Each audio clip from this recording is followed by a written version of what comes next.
طلابنا الاعزاء، اهلا بيكم دفعه 2025 دفعه تخفيف الاحمال. جاي النهارده علشان اوضح لك شويه حاجات، ايه اللي حصل في دمج الاحياء مع الجيولوجيا، وايه اللي حصل في المنهج، وهم بيقولوا ده يصدفوا باب وانت بتقول ده علينا 3 ابواب وعاوزين نبدا. هفهمك القصه كلها كده واضحه بما فيهم الحاجات واللي حصل في المذكرات. بعض الناس حضرت معايا 3 حصص وبعض الناس حضرت معايا 4 حصص واستلمت مذكراتها وحاجتها. تعالى اما افهمك كنا بنقول ايه وهنعمل. لما جيت لي في السنتر قلت لك انا هسلمك المذكرات بتاعتك على جزئين. الجزء الاول هو الجزء الخاص بالشرح، والجزء الثاني الخاص بالاسئله. ودي الجزء الاولاني ودولت هنشتغل فيهم لغايه نص واحد، وان شاء الله من نص واحد هينزل لك الجزء الثاني من المذكرات. الجزء الاولاني ده فيه كام باب يا استاذ محمد؟ والمذكرات عندك والله يا جماعه احنا عاملين لكم 4 ابواب جيولوجيا ومذكره الاسئله بتاعتهم. بس المذكره يا جماعه عشان الوقت وامتحان الجيولوجيا كان متاخر، فانا عملت حضرتك 3 ابواب جيولوجيا اسئله بس، وان شاء الله هنزل لكم الرابع والخامس مع بعض مع العلوم البيت. ده اللي اتقال حضرتك، وحكيت لكم على نظام المذاكره، وقلت لكم المذكره بتاعتنا ليها نظام معين كده. قلت لكم يا جماعه الخير،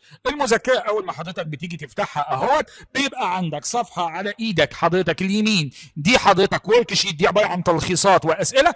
اما المنهج بتاعك هو الصفحه اللي على الشمال. يعني في الصفحه دي منهج الوزاره هو الجزء ده، وده جزء ورك شيت عباره عن تلخيصات والحاجات اللي بنبقى حاطينها على السبوره بدل ما تقعد تصور وتعمل. وده كان اتفاقنا مع بعض. ده اللي حصل. قلت لك المذكره دي ان شاء الله تخلص معايا 4 ابواب جيولوجيا، 15 واحد بنشتغل يومين في الاسبوع. حصل اللي حصل وخدت سيادتك معايا 3 او بعض الناس خدت 4 حصص حضرتك. طيب حضرتك الوزاره قالت ان هم نزلوا باب جيولوجيا في الجزء بتاع الاحياء. فعلا الكتاب نزل الحمد لله، وقالوا هندرس لكم حاجه اسمها الاحياء وعلم الارض، ده الجزء بتاع الجيولوجيا. طبعا السيد الوزير قال لك احنا فكره دمج المواد مع بعض. محتويات الباب ده هي لسه جديده عليكم يعني؟ لا يا باشا، هو نفس المنهج بتاعك. انا كنت منزلك في المذكره 4 ابواب اللي انا كنت هخلصهم على نص. احب ابلغ حضرتك ان المحتوى اللي نزل الجزء دوت كله هو عباره عن ال3 ابواب ده هم. طيب حضرتك بالنسبه للباب الرابع ده، الباب الرابع لا ده ما نزلش، ده ما نزلش. انت المحتوى اللي نزل اللي هو في كتاب المدرسه ده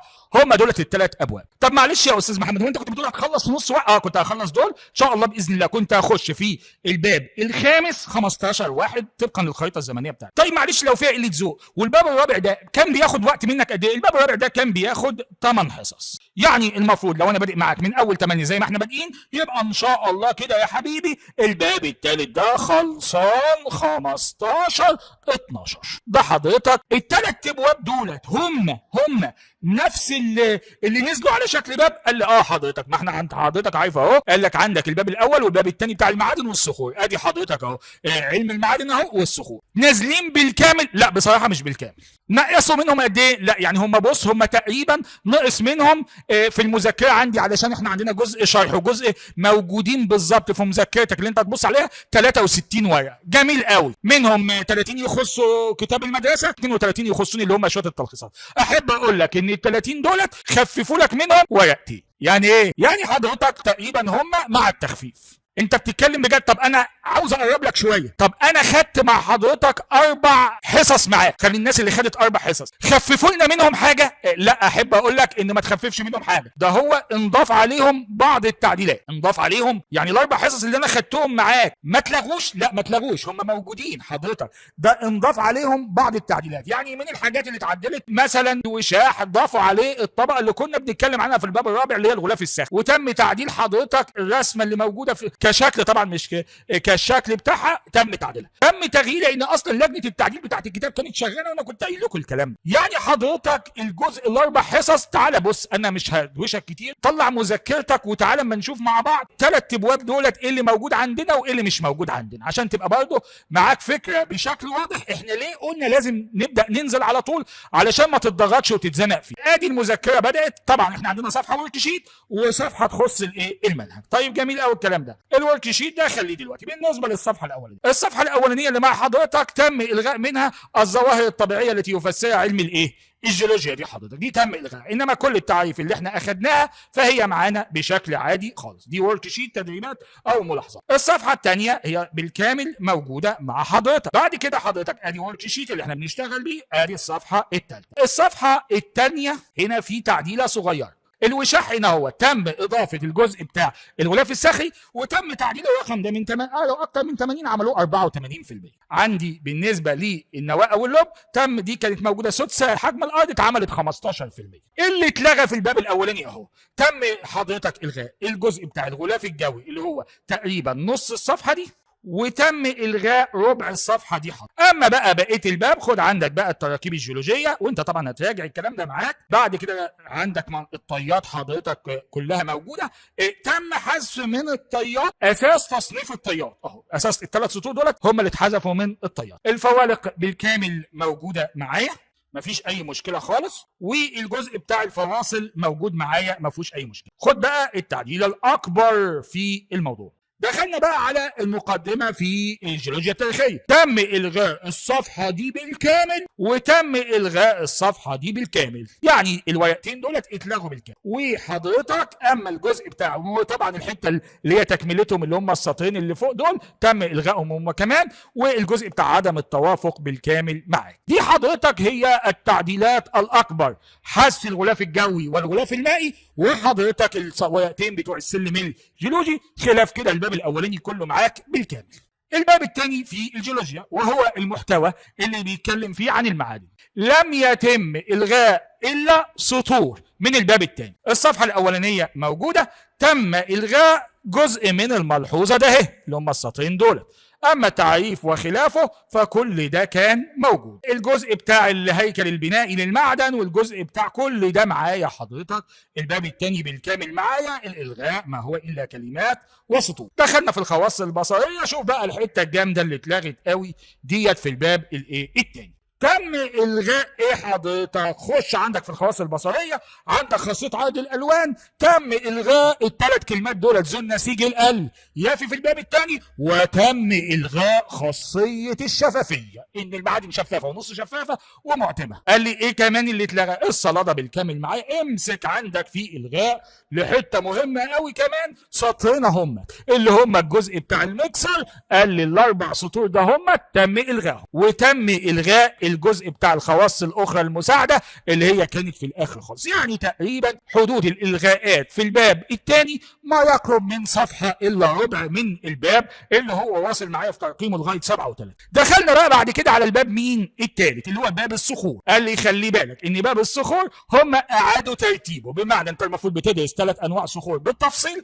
ودوره الصخور. وكنا احنا والناس اللي كانت شغاله معانا حتى مذاكره الاسئله كنا بنقول يا جماعه دوره الصخور دي بتربط بين الصخور 3 فخلوها للاخر. هم عملوا كده. قال لي يا استاذ محمد تعالى بص كده معايا، هنبدا نخش في دوره الايه؟ الصخور. دوره الصخور دي يا استاذ انا لما راجع كتاب المدرسه ما لقيتهاش. دوره الصخور اتحطت في اخر الباب بالرسمه بتاعتها اهي، يعني دوره الصخور موجوده بس حطها اللي هو بيربط بين انواع الصخور. واحنا كنا بنقول حتى ودي حتى التعديلات هم راعوها لان كانت هتنزل تعديله اصلا ان ما ينفعش تربط بين صخور من غير ما تدرسها. فهم حطوا دوره الصخور دي حطوها اخر صفحه عند حضرتك الرسمه دي بشرحها. جميل قوي. بعد كده بقى الباب بالكامل معاك. الصخور الناريه بدا يشرح الصخور الناريه كلها، متسلسل التفاعلات باون واساس التقسيم. اساس التقسيم الكتاب مدي اساسين للتقسيم على حسب المكان وعلى حسب التركيب. الكتاب القديم كان بادئ بالمكان وبعدين التركيب، الطبعه الجديده بادئ بالتركيب وبعدين المكان، ما سابش وما نقصش حاجه، بنفس الكلام اللي موجود بالجزء بتاع الورك شيت. كل ده معايا حضرتك وده موجود معايا في المنهج ما فيهوش اي تغيير. المكان والتركيب. بدأنا بعد كده الاشكال والاوضاع اللي تاخدها الصخور تحت سطح الارض بالكامل هي موجوده. يا كده يا استاذ ما قالوش حاجه خالص في الباب ده يعني ولا اشمعنى ده؟ امسك عندك. اول الغاء في الباب ده تم الغاء الصفحه بتاعت البراكين، صفحه واحده. طب زودها شويه، زودوا عليها 3 سطور ده هم، وكده حضرتك ده الالغاء. الصخور الرسوبيه كلها معايا وعندي الصخور المتحوله كلها معايا. كده حضرتك بالكامل ادي مذكرتك. وقفنا عند رقم 63. مذكره الاسئله. مذكره الاسئله هي 100 ورقه. المذكره ال 100 ورقه حضرتك هي بتاعه الثلاث ابواب هي اللي معاك مع حس كده. لو جيت بصيت ال 63 ورقه دولت هنشطب قد ايه؟ هنشطب 3 ورقات. اذا كده حضرتك معاك ال 60 دولت هو الباب. والوزير قال يا جماعه انا ما الغيتش مواد، انا دمجت المواد مع بعض. استاذ الاحياء الاساتذه تواصلوا معايا يا جماعه انتوا بتخلصوا امتى؟ قال لك والله احنا بنخلص لو كده بخلص من اول 20/3 كده لغايه نص 4 بنخلص في حدود الفتره دي. طيب الكلام ده يا جماعه بقى ان شاء الله الثلاث ابواب دولت اللي كنا لو انت بادئ معايا من اول 8 هتخلصهم معايا في نص 12. احنا قلنا مؤقتا اشتغل معانا، نشتغل حصه في الاسبوع لغايه ما نبدا نظبط الدنيا كده، وعلى حسب بقى ممكن بعد كده بقى نبقى نشد شويه او نبدا نحاول نظبط. احنا بنحاول نساعدكم. بالنسبه لي انا كده كده بدي احياء وجيولوجيا، طبعا في ناس مرتبطه باساتذتها وما يصحش ولا من الذوق ولا من الاخلاق ولا اقول له بقى تعالى خد عندي الاحياء مش عارف ايه، ما فيش حد. ده انت بتيجي بشكل حضرتك واحتراما لزمايلي لانهم كلهم زمايلي وحبايبي يعني. فانا هشتغل الجزء بتاع الجيولوجيا منفصل هاخده لوحده حضرتك زي ما انا قلت لك. طب انا عاوز اخد عندك احياء تاخد عندي احياء، ما تاخدش عندي احياء، دي مش قصه. وانا من زمان كنت بشتغل المادتين،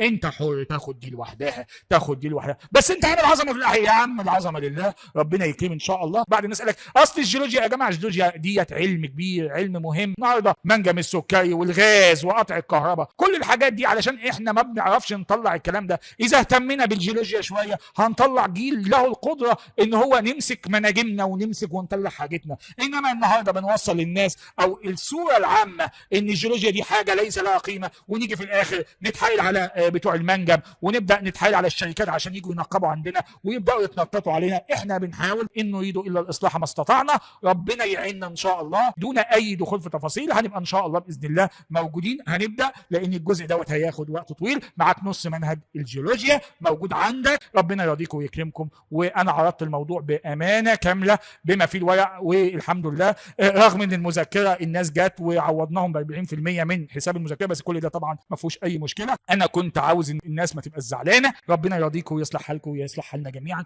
وبالتوفيق ان شاء الله.